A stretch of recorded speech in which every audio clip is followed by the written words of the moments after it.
l'Europe ne peut pas aller réellement, l'Union européenne ne veut pas aller vers une accalmie. Parce que là, ils perdent l'Ukraine, ils perdent les terres les plus chères de l'Ukraine, des terres qui pouvaient nourrir toute l'Europe. Il faut savoir qu'au niveau de l'agriculture en France, ça coûte très très cher et vous avez, au niveau de l'agriculture, la France ne peut nourrir que 20% de sa population. Et puis vous avez aussi les nouvelles technologies, et les nouvelles technologies, la France n'est plus en Afrique. Donc la France n'a plus accès aux terres rares et aux matières premières africaines. Les États-Unis essayent de remplacer le vide, mais malheureusement pour eux, heureusement pour nous, les Russes sont là, les Chinois sont là. Donc il y avait une véritable guerre qui est en train d'être menée, et vous avez 4 puissances. Les 4 puissances, c'est quoi? C'est la Chine, la Russie, les États-Unis et l'Union européenne. Et c'est pour cela que certaines personnes vont commencer à comprendre quand je disais on parle plus de la France, on parle de l'Union européenne. On parle plus de l'armée française, on parle de l'armée otanienne. Ben, les choses commencent à se dessiner. Et les Européens, qu'est-ce qu'ils veulent aujourd'hui? Eh ben, ils veulent que M. Zelensky continue sa guerre pour essayer de récupérer ce qu'il y a à récupérer, tout en sachant qu'ils n'ont plus les moyens de faire la guerre. Il faut revenir à 2022 et ce qui s'est passé en 2022 et comment les Américains ont dépouillé toute l'Union européenne de ses armes. En 2022, les Américains n'arrêtaient pas, ils ont commencé par les pays de l'Est, de l'Europe de l'Est, qui étaient alliés à l'Union soviétique, en leur disant « Donnez-nous vos armes, on va les remplacer, donnez-nous nos armes, on va les remplacer ». Monsieur Haïssi se souvient très bien, on avait fait une émission ou 2 là-dessus. Donc, ces pays-là, ils avaient un argument. Les Américains leur disaient les Ukrainiens sont plus habitués aux armes soviétiques, donc aux armes russes, qu'aux armes occidentales. Et tous les pays, à commencer par la Pologne, la Roumanie, la Tchéquie, la Slovaquie, ils ont tous donné leurs armes. Les Américains n'ont pas remplacé. Après, quand ils étaient en rupture de stock, ils ont commencé à dire aux Allemands, il faut donner vos chars, il faut donner vos avions, il faut donner, et les Allemands ont donné, les Français ont donné, tout le monde a donné. Aujourd'hui, l'Europe est démunie. L'Europe ne peut pas faire face à une guerre, mais l'Europe se prépare à une guerre. Regardez ce qui est en train de se passer un petit peu. Ils ont changé les lois au niveau de la mobilisation des jeunes. Ils ont commencé à mettre un budget de côté, un budget européen pour reconstruire une armée. Ils ont aussi commencé à préparer la population. Il y en a un qui sort pour nous dire, il faut être prêt à perdre ses enfants. Le chef d'état-major cette semaine est sorti pour nous dire, il faut vous préparer à la guerre et il faut que les Européens commencent à s'habituer à une économie de guerre. Donc, on est en train de passer à une économie de guerre. Donc, dans tout ça, l'Europe n'a pas envie d'une accalmie pour sortir des dettes. Et là, c'est important. Vous prenez la dette allemande, française, anglaise. Les Anglais ne sont plus dans l'Union européenne, mais ils sont concernés par cette guerre puisque c'est les Anglais qui sont venus ouvrir la guerre quand M. Zelensky avait signé en mars 2022, il avait signé un arrêt de guerre avec la Russie. Et c'est Boris Johnson qui s'est déplacé. Ce ne sont pas les Américains qui se sont déplacés. Poussés par les Américains, bien sûr, parce que c'est des anglo-saxons entre eux, mais c'est Boris Johnson qui est intervenu et c'est les Anglais qui sont en mer Noire avec les Français et les Allemands. Les Anglais, encore une fois, les Anglais ne sont plus dans l'Union européenne, il y a eu le Brexit, donc ils y sont plus. Mais néanmoins, ils sont dans cette guerre, ils se sont concernés. Les Chinois, ils ont sous la main 80% des matières premières de la haute technologie, la nouvelle technologie. Les Russes, ils sont pas dans le monde. Les Russes ne se sont pas concernés parce que c'est un territoire de plus de 17 millions de kilomètres carrés. Ils ont tout ce qu'il leur faut.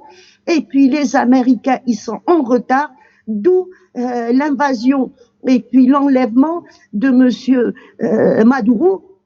Il n'y a pas que le pétrole ou le gaz, il y a aussi les matières premières et puis les mines d'or qui sont très importantes au niveau du Venezuela. Il ne faut pas s'arrêter au pétrole et puis au gaz.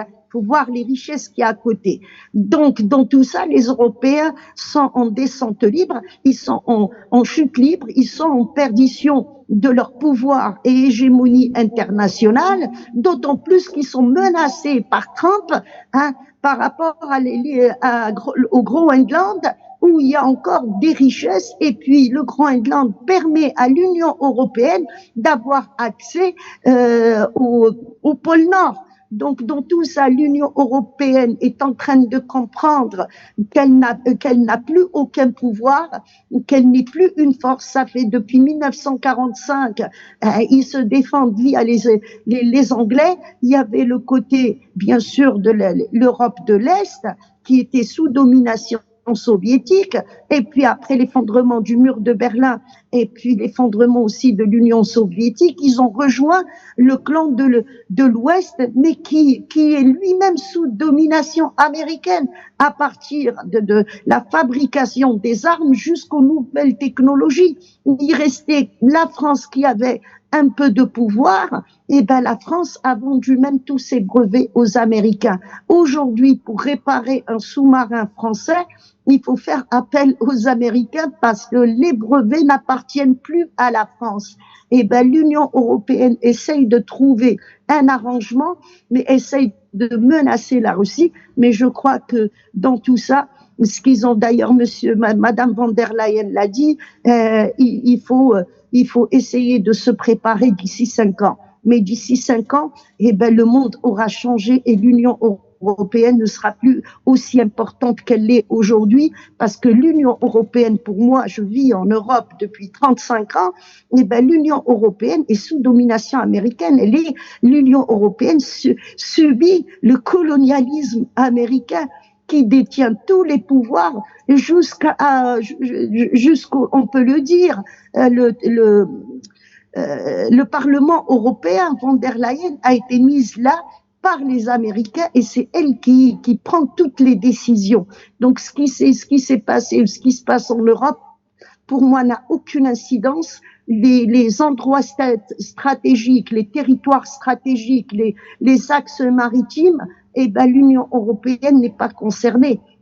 L'Union européenne avait été boycottée en Afrique d'abord par la France. La France n'a jamais voulu céder, elle n'a jamais accepté l'émancipation de l'Afrique, et puis qu'il y ait quelques pays de l'Union européenne qui viennent travailler avec les Africains dans des marchés gagnant-gagnant. Aujourd'hui, c'est la France qui, on peut dire, qui a porté préjudice à cette Union européenne.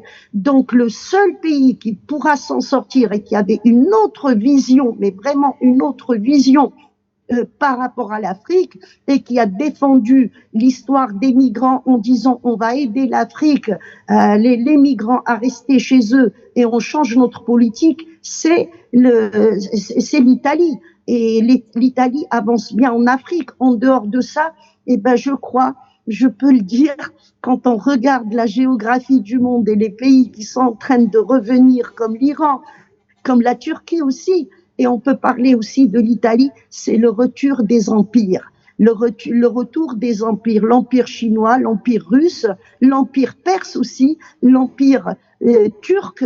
Je ne parle pas des Ottomans, je parle de l'empire turc, et puis il y a un retour peut-être de l'empire de l'Église, de l'Église catholique, donc l'empire de l'empire romain tout simplement. Et l'Union européenne est en train de reprendre son véritable rôle qu'il avait avant l'année 1500. Elle est très importante cette année par rapport à l'émancipation de l'Europe et la découverte du reste de l'Europe, parce que ce qu'ils appellent la Renaissance, il n'y avait déjà pas de naissance, donc il ne pouvait pas y avoir une Renaissance. Aujourd'hui, les Européens sont en train de reprendre leur véritable rôle, et puis face à la Chine, la Russie et les Américains, ce sommet, eh ben, si ces trois puissances ne mettent pas le nez là-dedans, ils ont aucun moyen de pouvoir continuer une guerre ou de pouvoir aussi ramener la paix. Monsieur Zelensky a dépendu des Américains et il continue à dépendre des Américains. Il essaye de faire un forcing sur la politique américaine pour essayer de les soutenir, mais les Américains, ils ont d'autres priorités aujourd'hui. Il y a la guerre au Moyen-Orient qui n'est pas finie. Il risque d'y avoir un retour à une guerre entre Israël, le proxy des Américains, et puis l'Iran. Et il y a aussi la Turquie qui est rentrée dans le jeu parce que ce qui s'est passé au Somaliland, ça concerne la Turquie qui a un accord avec la Somalie carrément, un accord de protection. Et cette semaine, il y a eu un changement par rapport au territoire palestinien.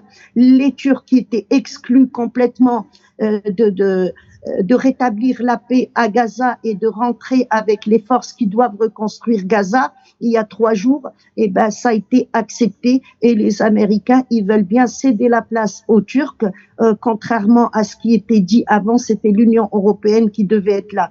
Donc les Américains ne veulent plus continuer, ils ont des priorités. Les Européens, ils veulent continuer à garder l'Ukraine dans leur escarcelle avec toutes ses richesses, mais la force russe est là et les Russes n'ont pas envie de continuer ce jeu avec des règles européennes. Pour moi, Zelensky a mené son pays à la perte. Ça, c'est à tous les dirigeants qui pensent être proxy ou continuer à être proxy. Donc, il faut prendre la bonne leçon quand on fabrique pas ses armes, quand on fabrique pas aussi le moyen de défense. Il faut qu'on prenne ça en considération et se dire on peut pas se défendre si on dépend des autres. On a des exemples. Prenez l'exemple de l'Afghanistan. Aussi faible qu'était l'Afghanistan, les Afghans ils n'ont pas compté sur une force étrangère pour avoir des armes. Les Houthis aussi au Yémen, les Houthis fabriquent, ça a été dit cette semaine, confirmé, je dirais par Abdelmalek al-Houthi, le numéro 1, il a dit clairement, nous fabriquons nos armes à partir même du revolver jusqu'aux missiles que nous envoyons. Donc ça devrait interpeller les pays africains parce que l'Afrique, c'est la cible de toutes ces grandes puissances, que ça soit les Chinois, les Russes, l'Inde également, l'Inde qui joue un rôle majeur mais avec une discrétion totale. Donc ça, on devrait le prendre comme un exemple et puis essayer nous aussi de nous préparer au pire parce que la grande guerre, elle est là. La grande guerre, elle va venir. Ça, c'est sûr. Les Européens, avec leur sauvagerie, ne s'arrêteront pas. L'esprit néocolonial, ils ne s'arrêteront pas. Ils veulent gérer le monde. Ils veulent être maîtres du monde, alors que les plus grandes dettes, c'est d'abord les États-Unis, et puis les richesses du monde, elles ne sont pas chez eux. Donc, pour moi, l'Ukraine, ça restera juste un épisode comme un autre. La guerre va encore se déplacer et nous allons voir ça incessamment sous peu. Et j'espère que ça sera pas en Afrique parce que pour le moment, tout prédit à ce que l'Afrique rentre dans le jeu. Soutenir For You Media, c'est soutenir le combat panafricain. Contribuez maintenant. Soutenir For You Media, c'est soutenir le combat panafricain. Notre voix. Notre combat. Notre avenir. For You Media Africa is your media. It's our fight. It's our future. Vous pouvez contribuer à travers nos comptes PayPal ou Litchi.